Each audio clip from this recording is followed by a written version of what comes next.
우리 김용필 대표가 그동안 이제 중국 동포 문제를 뭐 어떻게 보면 그 숙성된 의견 한번 경청하도록 하겠습니다. 네, 안녕하세요. 먼저 오늘 중국의 소수민족 정책과 또 중국 조선족이라고는 어떻게 보면 상당히 무거운 주제인 것 같기도 하고요. 어떻게 보면 또 집중적으로 우리가 이야기를 나누고 정말 뭔가 나아갈 방향을 찾아야 할 그런 때가 아닌가 하는 생각이 듭니다. 그래서 중요한 대화의 토론의 장이 오늘 열린다는 생각이 듭니다.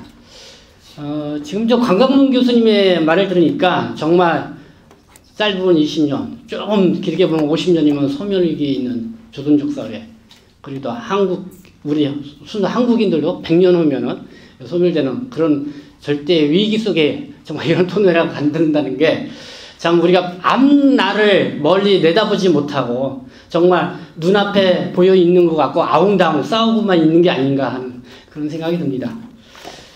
그래서 저는 지금 중국 조선족과 한국인과의 관계 키워드로 뽑는다면 제가 이제 토론문에 57페이지인데 이해와 반목이 크게 교차하고 있는 그런 게 아닌가. 그래서 이해도 해야 되지만은 또 그 속에 서로 시기하고 질투하는 뭔가의 반목도 커지고 있는 그런 상황이 지금 있다. 이렇게 보고요. 그래서 지금 중국 동포의 현 위치 이렇게 한번 보면은 조선족 사회가 사실 상당히 조선족 마을을 평탄하게 이루었고 평화롭게 살던 마을이었다고도 생각합니다. 그러나 이제 한중 수교가 되면서 한국을 접하면서 큰 한국 바람에 완전히 어떻게 보면은 새로운 기회와 코리안 드림 이런 것도 있었지만은 조선족 사회는 완전히 풍지박살이 나는 그런 상황이 됐죠. 그건 결국은 한국 정부가 거기에 조선족 사회를 충분히 알지 못하는 그런 속에서 무정책으로 이렇게 했기 때문에 그런 결과가 나왔다. 그리고서 이제 30년이 지났습니다. 30년. 어느 정도 이제 조선족 사회 한국에 와서 많이 좀 어려운 과정에서도 자수성가도 하고 정말 자리를 잡았다고 생각을 하는데 사실 이제는 중국이 이 소수민족 정책을 이제는 과거처럼 그렇게 하지 않기 때문에 또다시 조선족 사회가 큰 위기를 맞고 있는 그런 상황이 됐다. 거기에 또 한국과 중국과 이런 관계 속에서 그런 상황이 있기 때문에 상당히 좀 어떻게 해안을 잡고 나가야 되느냐 뭐 이런 생각을 했는데 좀 결론적으로 말씀드리면은 전 재동포청이 저는 상당히 의욕을 갖고 국내 체류하고 있는 동포 문제라든가 어떤 이렇게 정책의 대상자로 삼고서 나간다고 하는데 우리 안병산 교수님도 계시는데 결론적으로 말씀드리면은 저번에 공개 토론할 때 안병산 교수님이 중국 동포에 대한 특수성을 상당히 강조해서 말씀하시면서 정말 재동포청이 빨리 일시적으로 특별위원회를 만들어야 된다. 중국 동포의 특별위원회를 만들어서 정말 중국 현지에 들어가 있는 동포 사회가 어떻게 들어갔는지 빨리 보고 또 한국에 들어와 있는 조선족 동포 사회가 어떻게 생활하고 있는지 정확히 봐서 정말 동북에 있는 동포하고 국내 한국에 들어와 있는 동포들의 규모가 비슷하잖아요. 거의 80만. 그러니까 제외 동포가 750만이지만은 중국 동포처럼 이렇게 특수한 상황에 놓여 있는 집단이라고 할까요? 이 동포 단체가 없어요. 그렇기 때문에 정말 이걸 그냥 다른 나라의 어떤 동포하고 같은 선생을 생각하는 게 아니라 정말 여러 가지 특수한 상황을 보고 거기에 한 특별위원회를 만들 그런 필요성이 있다. 그래서 그 결론적으로 제가 좀 그렇게 말씀드렸는데 오늘 마침도 안병상 교수님 오셔서 제가 좀 그런 필요성을 다시 한번 결론적으로 말씀을 드립니다. 제가 이제 이해와 반모 이렇게 얘기를 했는데 뭐 지금 요번 세미나 개최를 하면서 쭉 긴 그 개최 취지문을 읽어봤어요. 취지문을 읽어봤는데 정말 그 거기에서 한 예가 이제 한복 논란을 하나 예를 들었죠. 그게 대표적인 우리 조선족 동포와 이제 한국인의 이해와 반목이 충돌하는 어떤 그런 거를 대표적인 상황이 아닌가. 그거죠.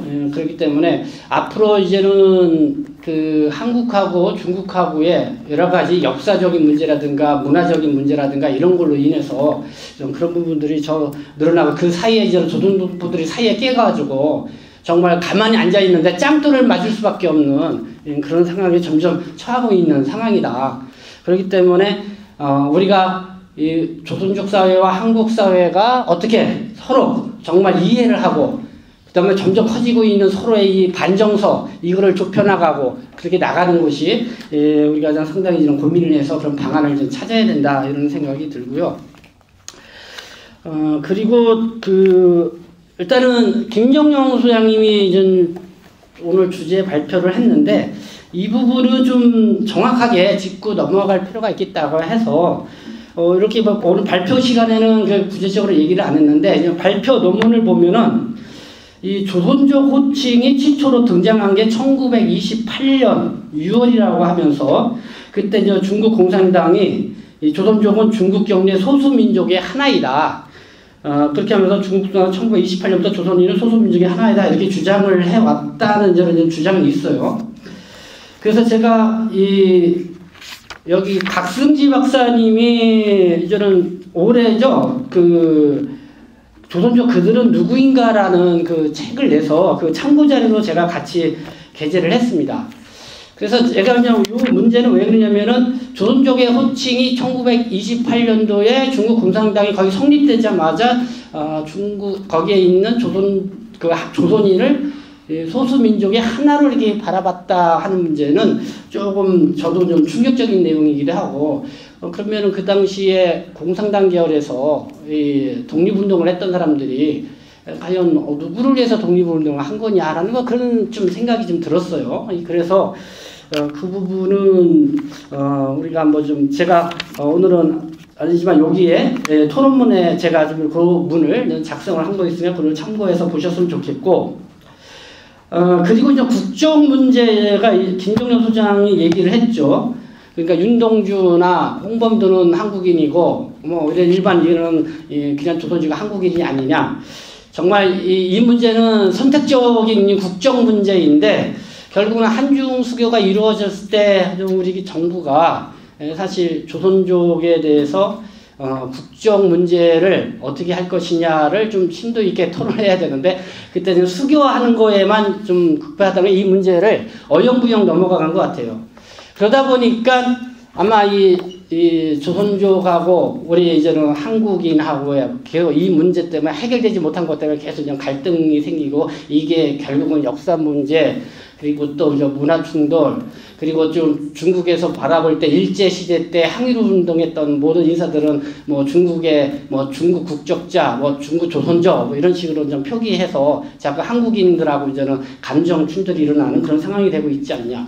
그래서 이 조선족 국적 문제는 지금 뭐 30년이라는 시간이 지나긴 했지만은 이거는 중국 동포에 대해서 좀 한국 정부가 좀 과감하게 좀 풀어나갈 그런 필요성이 있지 않겠나 이런 생각이 듭니다.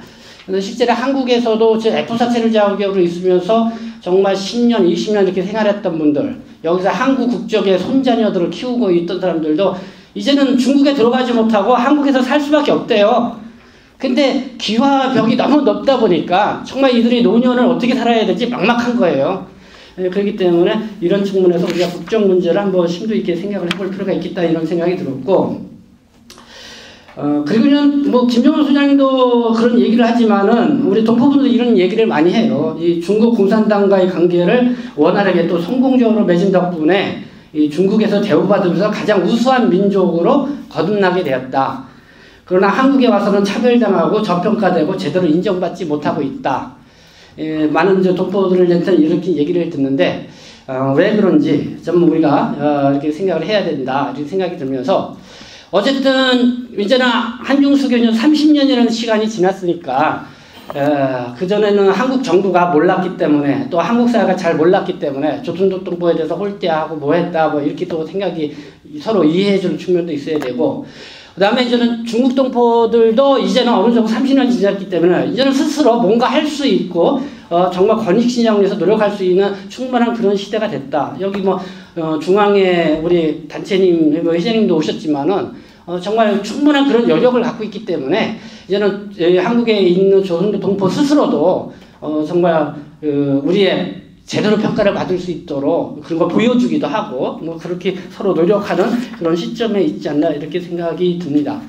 그래서 이제는 뭐 서로를 원망하는 그런 단계는 지났다. 이제는 우리가 서로의 잘못을 스스로 서로 인정하고 이제는 함께 화합하면서 나아가는 길을 찾는 것이 가장 바람직하지 않나 그런 생각이 듭니다.